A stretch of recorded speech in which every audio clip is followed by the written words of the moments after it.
Dayıların dayısı. Abilerin abisi be. Nasılsın, iyi misin? Sen de 2 sene önce yine bu sarı koltukta buluştuğumuzda Anlatacağı konu da şu: düşük maliyetli küçük ekiplerle büyük proje yaratmak. sen şimdi hangisini savunacaksın onu söyle Abi bana. bugün evet. Ben de tabii ki 2007'yi savunacağım. Sen 2007'yi savundun. Shot fire! Shot fire! Game Jam, Fall Jam sizin için bir Steam oyunu yayınlamak için temel olabilir. İnanılmaz büyük bir fırsat yani bu hakikaten. Artık herhalde PlayStation 6'yı görmeyeceğiz. Şu anda 9 liraya çıktı. 9,5'a doğru gidiyor. Gidiyor. Yani ona da gider. Kafa rahat. Güzel. Evet.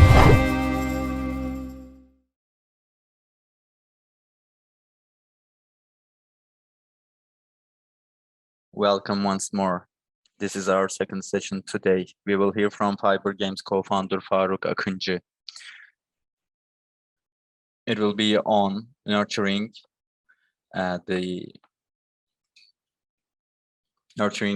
in the gaming ecosystem. Hello, Mr. Faruk, welcome. Hello, how are you? Fine, thank you. Nurturing and growing the gaming initiative. You can start when you're ready. Hello, everyone. I hope you a really nice weekend. We really like Fridays. At least during this session, right before the weekend, we wish you a sane activity that will help your mental health. I will give you a presentation about feeding the gaming initiative. Growing the gaming initiative, sorry. I will talk about Fiber Games' founding process and which steps we took in the beginning. Then I will talk about funding the gaming initiatives, investor relationships, and my experience in all these topics. If you have questions, you can interrupt my presentation, or else I will go on. And in the end, we will have a Q&A session, and it will be a pleasure to answer your questions. So who am I? I have been in gaming industry for a really long time. And gaming industry did not have any socioeconomical reflection in the public. So it was really in the past, and with huge rejection from my family, objection from my family, I have been in the gaming industry, and I'm coming from the media industry. My first years I spent with being a content writer. I have been in magazines like Game Pro Level and Chip. But then with the developing gaming industry, I explored the different business development processes. And I have been in O Games and Electronicas, and I have worked for them for some time. Then we have been in projects both for business development and consultants for Telecom, Dijitürk, and Turkcell. I was the Istanbul representative of Turkish Game Days Association. I have always been dreaming of being in a game studio, being the co-founder, being the founder, or being a part of it at least, because you know the gaming industry is an interesting one. You cannot take theoretical training. You can dive in, ride in the industry, and you have to be both the consumer and the producer. But this is really dominant in the gaming industry, unlike the other industries. It is really important to have the passion for the gaming industry if you're in this, because the trends are continuously changing. The consumer habits change drastically, and it can really move fast time to time. So it has risks and it has joys at the same time. With this motivation, I have been in the gaming industry for a long time, as I said, and I have always been dreaming of producing games or being part of teams that produce games. And in 2018, with Sinan Akkol and Volkan Turan, we took the first step of Fiber Games. And I'm a sports I'm an athlete, I do judo, and I always suggest that you should have a hobby when you're a gamer, when you are working in gaming industry, because it really helps you in mental ways. And my biggest hobby is still gaming. I wanted to mention this. And I still play single player scenario based games. And I have a great passion towards them, although I am 40 years. Because people used to say you would quit after you get older, but this wasn't the reality. Let me talk about the executive team of Fiber Games. We have Sinan Akkol as our co-founder, and he has been in the industry for a really long time. So he helps many people get in the industry. He is working actively as a mentor, and he is also in Fiber Games actively. He is helping the incubation processes of the projects. Volkan has just arrived, and he is one of the silent heroes of the industry. He has worked with Super Online during they accelerated during their time of growing, huge growth. And tomorrow we will have his presentation. We have Kaan, our studio director, and he has been working in different agencies of Koç Group, and he has been in the head of large groups of creative work. I talked about myself. We are coming from different areas of interest, and we have harmony of these abilities in our executive team. In my previous entrepreneurship experiment, I had many roles, but this was a mistake. You need to form a reliable executive team, and you should make a division of labor. And this is really important for a healthy start of an entrepreneurship experience of an initiative. We founded Fiber Games with our resources. We did not receive any investments, but since we are old in the industry, with the first project, we covered great distance. One of them was Kral Shakir, King Shakir. And personally, I was really suspicious towards Kral Shakir, but when I got to meet the team and when I got to meet the creative team of Kral Shakir, I saw that it's a brand that is created with great efforts. It had its own language, and the characters were lovely. And when I read the book, I said, yes, we should create this game, but we should do what is necessary, because the brand was really precious for us. There were great efforts. You can see Kral Shakir, but the official game is ours. There are many examples, but the only game that follows the animations and the books is ours. After the development of Kral Shakir, we put this on the shelf, and in the same time, hyper-casual became a really popular business model in Turkey. And we saw many hyper-casual publishers in the house. Then we tried to understand the nature of this business model and how it was operated, how the successful people were successful, and how those who were not, were not. We tried to make an organization for the hyper-casual as well. We can put success goals. Maybe tomorrow Kaan can go into detail of this, but hyper-casual is not something that is easy, making fast profit, making you rich quick, making you fast rich. It is not the case. It's an important first step for people who want to get in the industry, both in organizational and economic means. Particularly if you want to make bigger projections in the future, if you want people who will run a marathon with you, hyper-casual provides you with this opportunity of observation. It provides you with great opportunities because you are tested in terms of stress and pressure. So we founded our organization for hyper-casual, and we started our production. Back then, the most appealing firm was Rolling, and we decided to work with them, and we are still working with Rolling. Compared to its foreign equivalent competitors, it puts more stress on creativity, and it respects the creation of studio. Also, it observes the executive quality of the executive team. So it really helps the Turkish gaming ecosystem, and many studios were founded after Rolex investments. So with hyper casual's changing world, we will continue to walk with Rolex.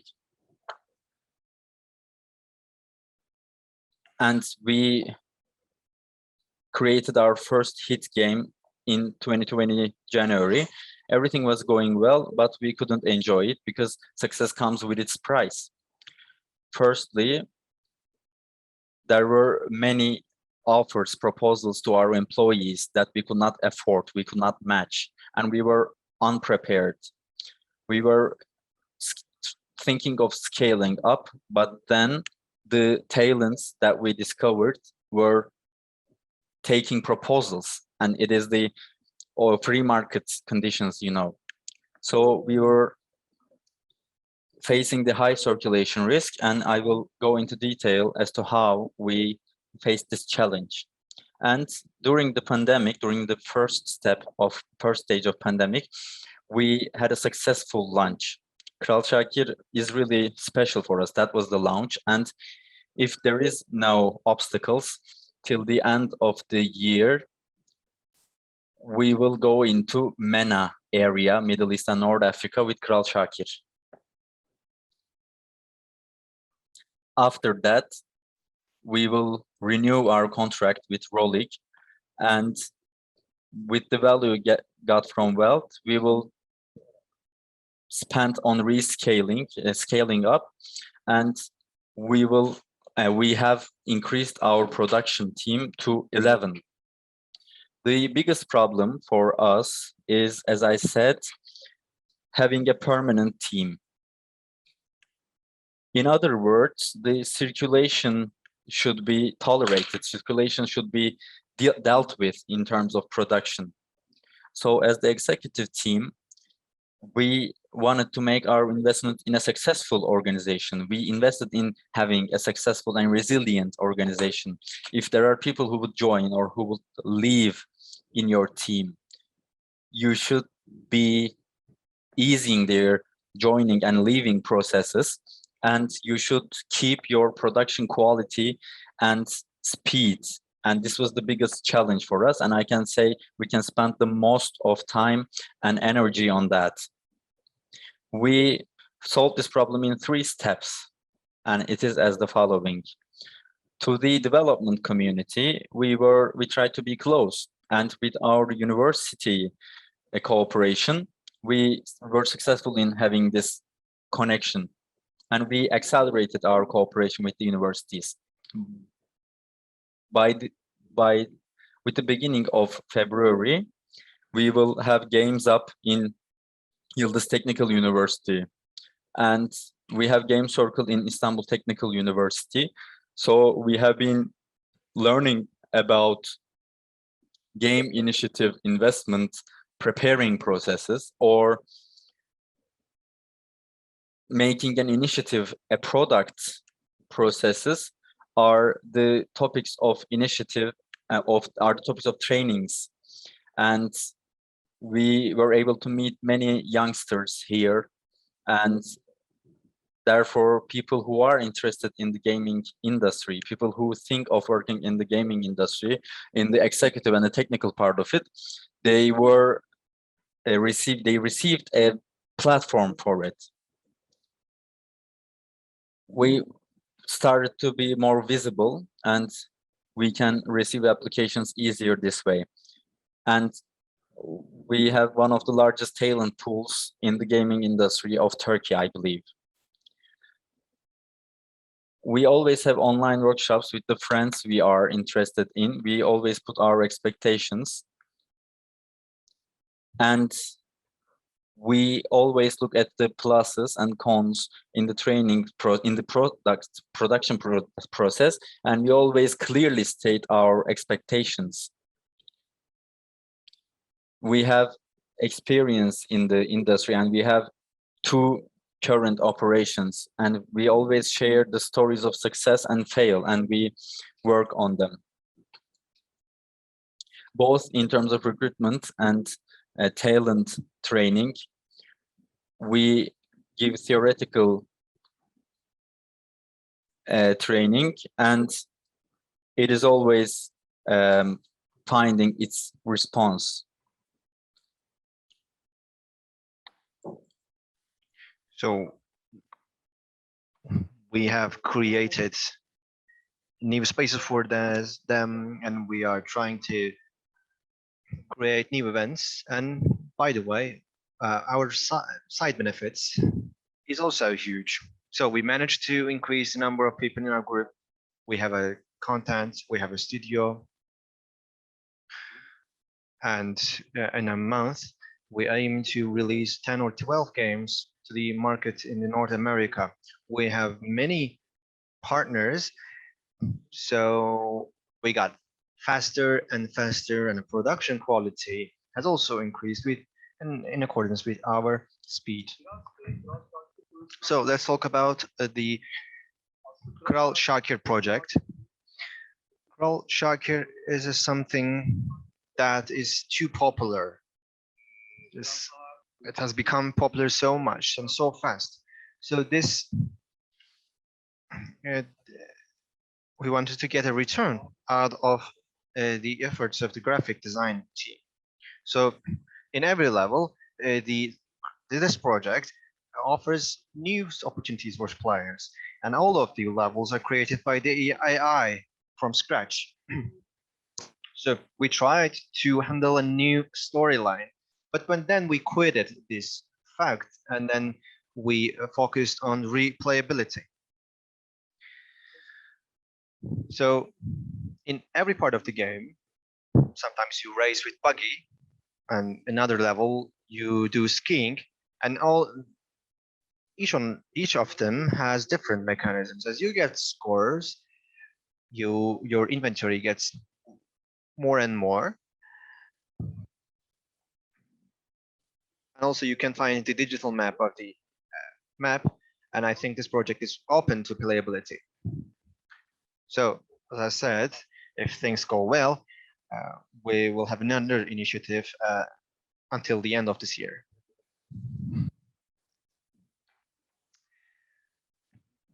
I think this game ranked as the first in the adventure games, and it's one of the games in the top 30 games in the store. So another project of ours is Veldit. Well, it's a great example. It's not that popular because you know, in hyper-casual games the trends are changing so fast. But we think we made one of the famous workshop games, and I think CPI record belongs to us in this regard.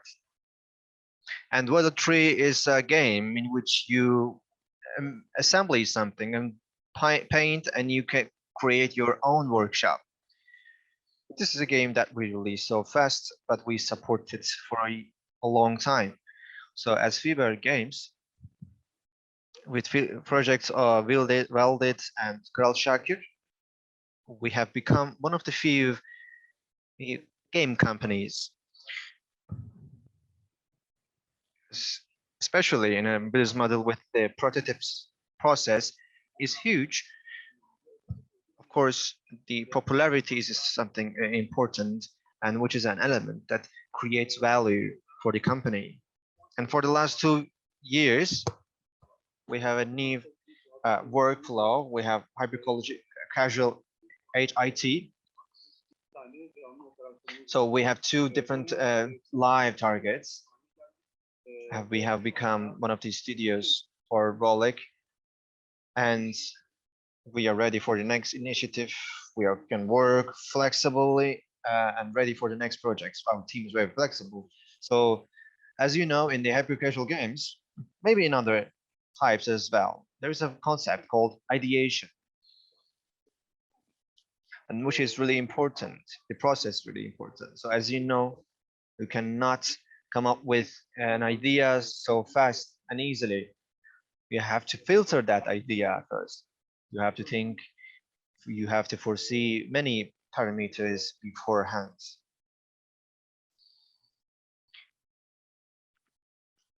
So we created Fiber Jam as a result. And we have a followers of 60,000 or 70,000. And many of these studios in Turkey is trying to create an audience surrounding them. But as we are on the market for a long time, there are many followers following closely our developments and news. And this audience is really interested in the gaming media. They are educated.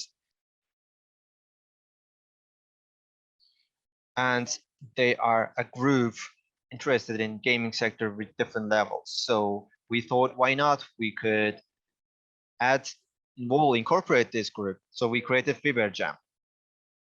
In Fiber Jam, we decide on a new theme. It might take 1 or 2 months. It depends on the evaluation and applications. But in Fiber Jam, you don't need any technical requirement. You don't need technical knowledge or gaming experience. It's a system that we filtered out, and we created the legal background of it. We created new panels in which people could submit their ideas, and it was really successful. And in Fiber Jam, our team and team of the Rolik are evaluating the idea, and we incorporate the owner of that idea, and we are trying to attract all of the ideas. We are publishing it on our channels. If the idea is realized, we make that owner as a stakeholder in the profit. For a long time, as you know, we have been providing mentorship services in gaming sector. And for a long time, I'm providing consultancy in universities like METÜ or Bahçeşehir University. Sinan is also a consultant for Istanbul Technical University. And they are also providing consultancy for Yıldız Technical University as well. So in this regard, when we created Game Dev, this was not commercialized already, but we thought we could look at the scenario to see whether we can to see what we do is really valid and applicable in accordance with the latest developments in the sector. So we successfully managed 5 different cases recently. We provide the consultancy for some games which were not commercialized, and we realized them successfully. From finding a publisher, to monetization, every steps were taken by us in a tailor-made manner, and we manage all of these steps and processes.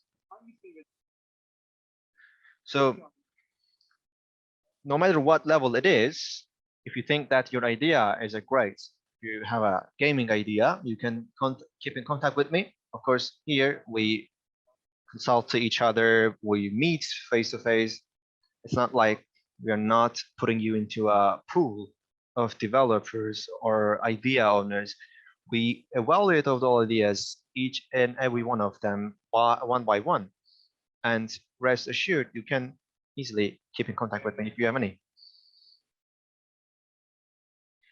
And after after our activities, I would like to mention that as I am also involved in investment procedures recently, I would like to share my experiences with you. And until the end of this presentation, I would like to talk about how we can find an investment and how kind of presentation we can deliver to the investors. what kind of business relationship is needed for our investors. And once you come up with a product, new challenging processes start. I mean, mentally, of course, in order for you to scale your product, you need to have a strategy, and I'll talk about that. I thought maybe we can do a RPG game. Well, I was creating this presentation. I was inspired by in different RPG game. That in that RPG game, the character decided to, his or her name is Manny, decided to create a new office, new establishment. So let's say this character is trying to come up with an idea in that how to attract investors. So normally investors are thinking about who will do it. So you need to express yourself very effectively. You need to set your expectations very well. There are two errors that I normally see. One of them is that we express ourselves great.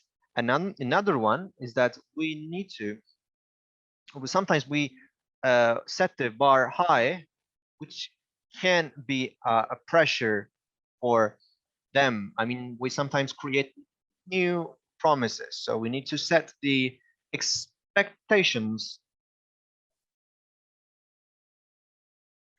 effectively. So sometimes if you have many expectations, it's better if you don't take that investments at all.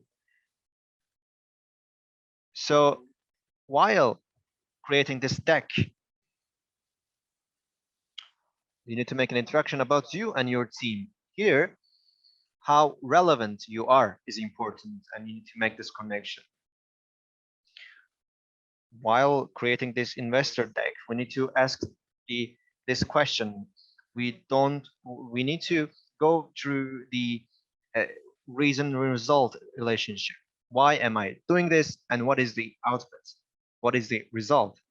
These are the questions. So while starting with the deck of investors, instead of writing everything about us, we need to write down our abilities about results, outputs, and inputs. So because, for example, you're in front of an angel investor group, and everyone in front of you, of course, they don't have to know about your sector, your market. So you need to put forward the business model. You need to explain the business model and the bigness of the market, and it should be very short.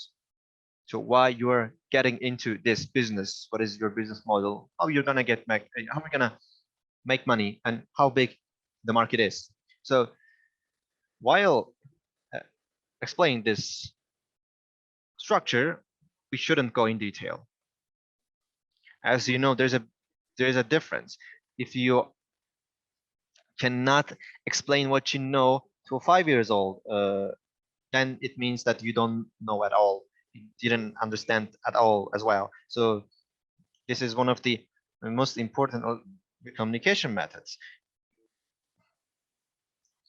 Yesterday I was a jury in one of the competitions, and we have listened to approximately 15 projects. And one of the main problems that I saw was that some subjects were so detailed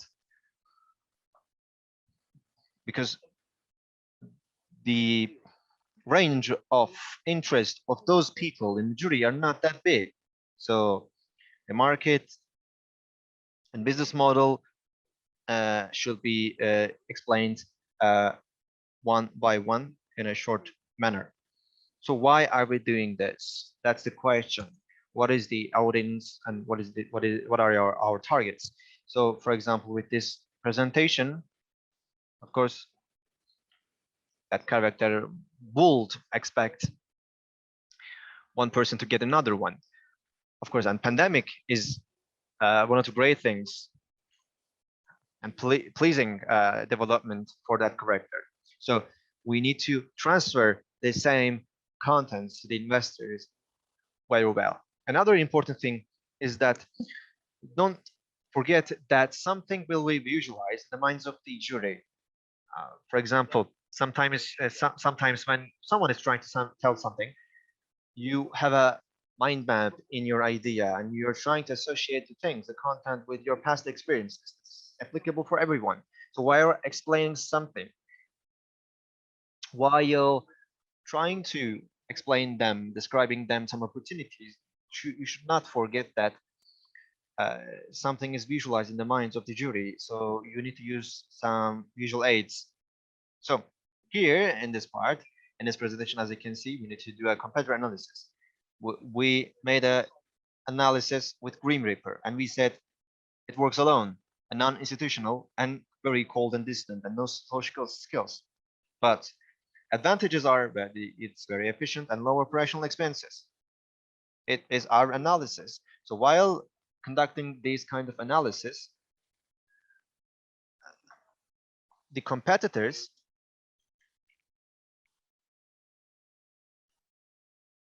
you need to visualize what our competitor did right and wrong. So therefore, in the competitive market that we are involved in, we need to know the competitors there. Otherwise, that will be a leap of faith like you see in Assassin's Creed, and you will not jump into a soft thing. So you need to know their shares in the market. You need to analyze and scale their activities. So you need to know you have the good command of the market that you are in, which will prevent the stresses that you are likely to have, which will result in also a very healthy entrepreneurship.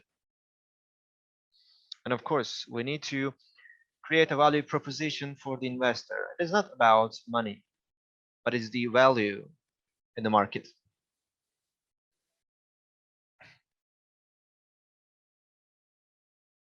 So what kind of developments that we are to create and value the contributions.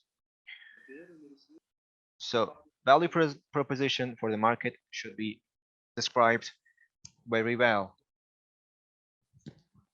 Therefore, the better you do the market analysis, by the way, market analysis is not limited to researching the numbers and figures, but what I mean by market analysis is that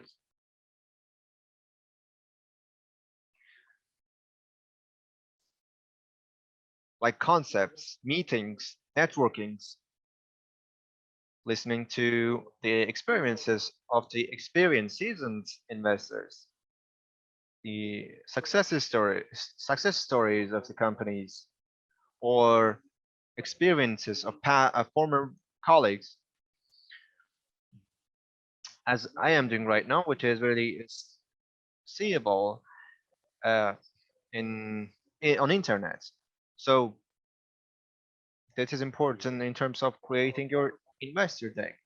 But as we are talking about the gaming sector here, and since gaming sector has its own weakness, and each and every one of the companies has its own dynamics, we need to create networking as much as possible. We need to attend the meetings as much as possible. Although you don't have any technical knowledge like Iron Engine, maybe you don't know C#, no matter what, maybe you don't have an experience in terms of designing, but you can understand, and you need to attend the meeting so that you can understand the dynamics generally. So, well, of course, we are talking about the technical game development, but in gaming sector, there's a requirement for other sectors in different levels, like corporate communication. Because so please do not look at this as gaming development, but look at it as a corporate communication, HR, business development, etc. The gaming companies today also need some lawyers for lawsuits as well.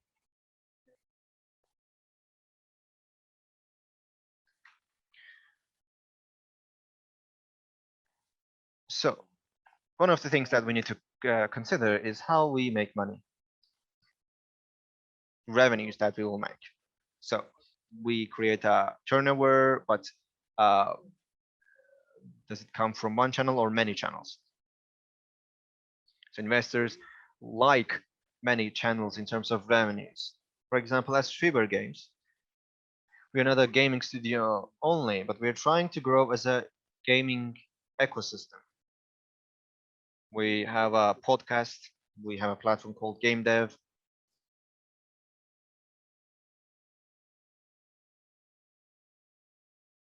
We have some training platforms that we are partnered with.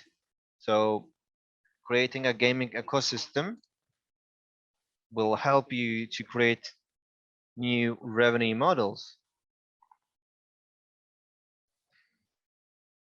And also, you can direct the concepts to the sector 360 degree, and you can be more visible. And also, you can create a value for your company once you try to make a value proposition. So new models, new business models might be important, and you need to pay attention to them. Of course, while charging money from the investment, you need to do a valuation for us. But of course, this valuation will come from the data and the pre-seed processes. They're not going to come and conduct a valuation for you in the beginning and the pre-seed level. You need to evaluate what you have in hand. Generally, the investors determine their need and they scale into equity share, and accordingly, they create a valuation program, which I think not that wrong, but it needs to be concrete. You should not show redundant things as a value, and sometimes it might make you make empty promises, which will put you in the corner. So while creating these value program, maybe you can create new values, new contributions on the path as you go. So if there are some successful, unsuccessful projects, by the way, unsuccessful projects are also very precious. You need to consider them as well while evaluating. But if that team, for example, has unsuccessful or successful projects released, if founders have successful projects in their history, and at the same time, if there are new game prototypes which are ready to be realized, all of them are a plus and values, and it will help you to stand on a ground. And of course, you need to make sure that you explained your resources very well. You have money, you need money, and what kind of use you are going to use them. For example, I want that amount of money for a percentage of this, and I would like to use that money for this kind of deals with these shares. These, you need to explain all of them in a transparent way, an effective way. So once you get the capital, once you spend the capital, you need to monitor the activity of that money as a trust for you and your investor.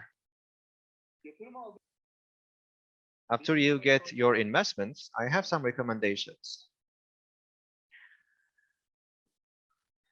I have some recommendations based on my experiences.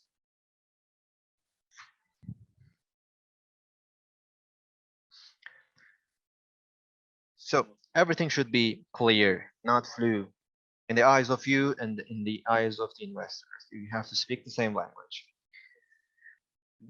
The business models and market practices should be clear as crystal. So the unsuccessful and successful cases should be the same for each party. So why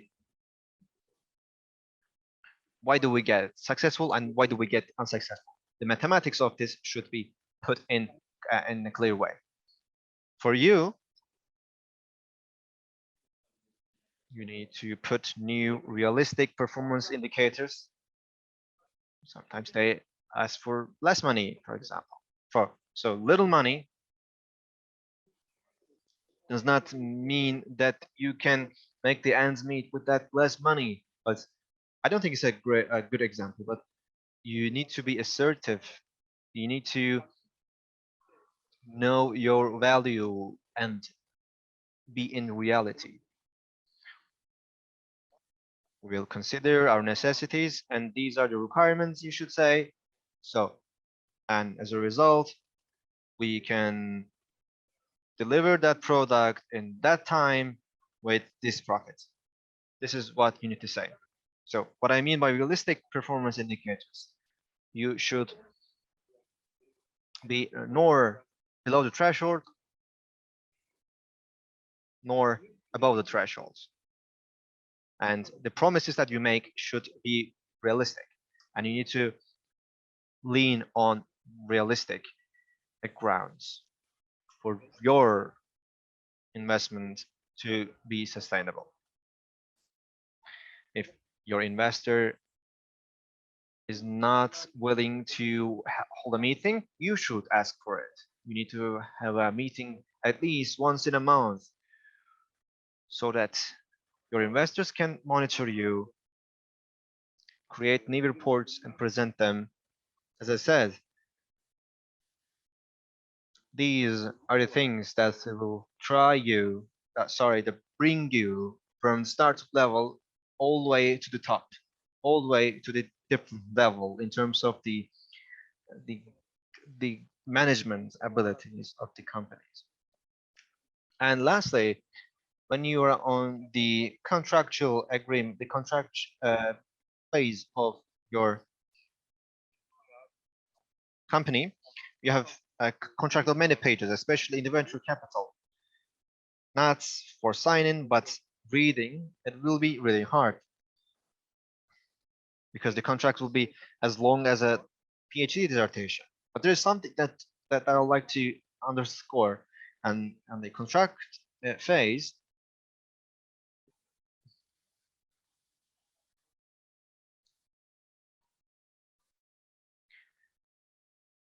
So new decisions are taken without the decisions of the board of directors, of course. But these decisions should not limit your movement space. Maybe your investor might be from other sector, might not well know the gaming sector. So that's why you can see many funny problems in front of you. So please do not hesitate to talk about it in a clear way. So you need to do it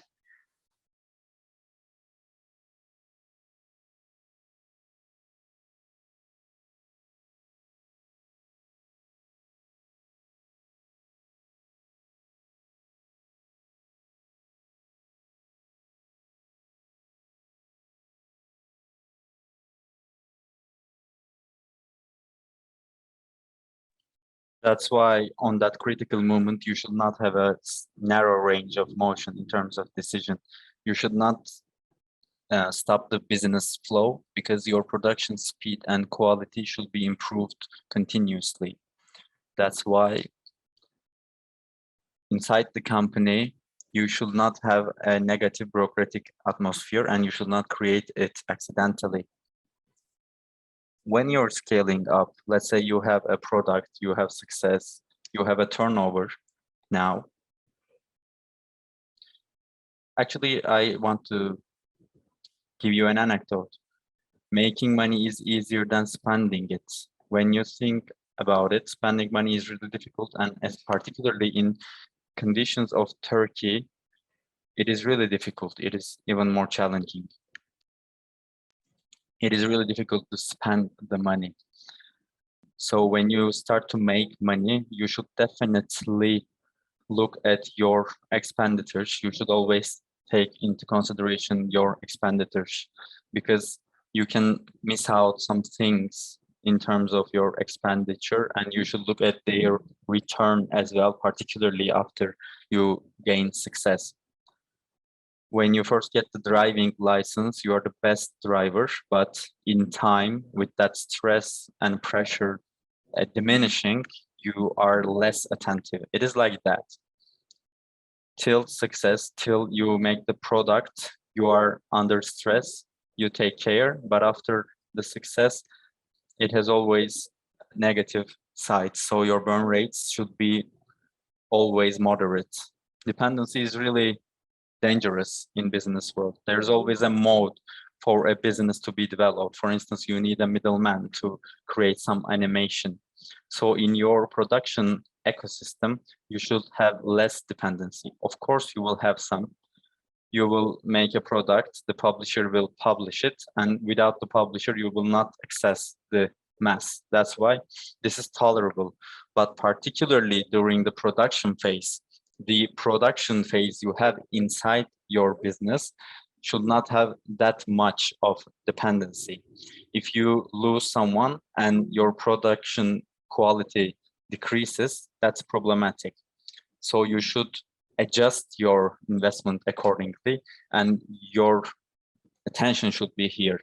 You should sleep easily in the nights without thinking all these. And there is no textbook information about it. For easier and peaceful sleeps, you should always have less dependency, and it should be manageable. Something else we always mention, I want to mention this before we wrap up. There will always be circulation in gaming businesses, and not having it is not healthy. For instance, you employ someone and nobody wants them. Dream, and other businesses, Ace Games or some other businesses received employees from us. And you first say, oh, we lost this talent, but after you scale up, after you grow, and after you create an ecosystem that is independent and that is circulation resilient, you see that your HR operation is correct. You say, we employ the correct people and they receive demand. So you should be prepared for it. The larger part of the focus should be creating a production ecosystem that is resilient to circulation. And finally, in the life of an entrepreneur, there is always a roller coaster metaphor. You should be prepared for it as well. There will always be ups and downs. Get ready. You can lose money, you can make money, but mental resilience is the most important. That's why I'm in fighting sports, and I'm 41 years old, and I'm a trainer as well. And this really helps me in terms of mental resilience and stress management. It is really important for entrepreneurs. This doesn't have to be a sports type as well, sports branch. Maybe, for instance, you can buy cars and repair them. You can have different hobbies, but there should always be an escape point. And this is really important. I wanted to underline it. Thanks for your attention. This was the end of my presentation. If you want to have questions and answer session, I will be pleased to answer your questions. Thanks a lot, Mr. Faruk, for this great presentation. We have 5 minutes for questions. maybe we can answer 5 questions in those 5 minutes. Maybe you can look at the Q&A session on Zoom and you can pick questions from there. Okay, let me go over them quickly.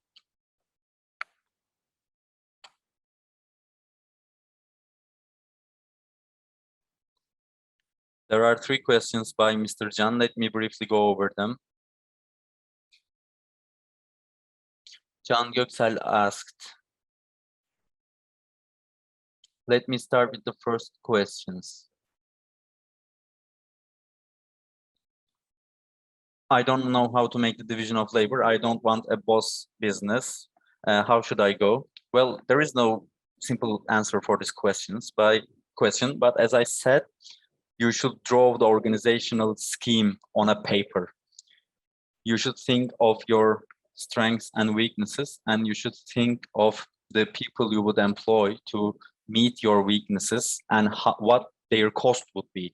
A creative and a strong team is really important. Its legal base is really important. You should get help from a lawyer, and you should have strong partnership contracts. And I can briefly say that it's about organizational scheme, but of course there are different parameters. How do you meet people who are knowledgeable about game production and know about the gaming industry? How do you meet these people? We receive their applications from our email address. If the idea is suitable for this application, we evaluate them. And with the founders of Rolig and Fiber Games, we pick the games and we start the production. If they are successful, we make partnerships. Do you think the pandemic made it possible to develop games freelance? And do you think this can be conducted in remote means? And what are the challenges against investments? We scaled up during the pandemic start, but hyper-casual production line has great requirements. For instance, you have to meet twice a week and you should always be in connection with people. If you have a longer term project, let's say a PC game of AA quality, or you are making a mobile app, if you have more layers in production, you can make a panel system and you can do it only by remote means. But for our studio, it is not possible, because we have a prototype site circulation for hyper-casual business model.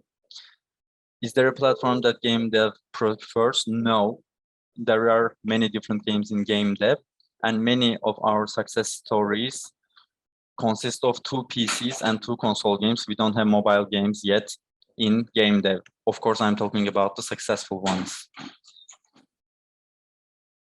Kral Şakir is a brand that is suitable for trainings in school. Do you think of making an English version? Well, we had this opinion. We are not actively working on it, but I believe it's a great idea. I agree with you. Kral Şakir could be a training brand, could be a training product, and it can be used in that way as well. So we answered 5 questions. Thanks a lot, Mr. Faruk. Thanks for your participation and the great information you provided. Hope to see you soon.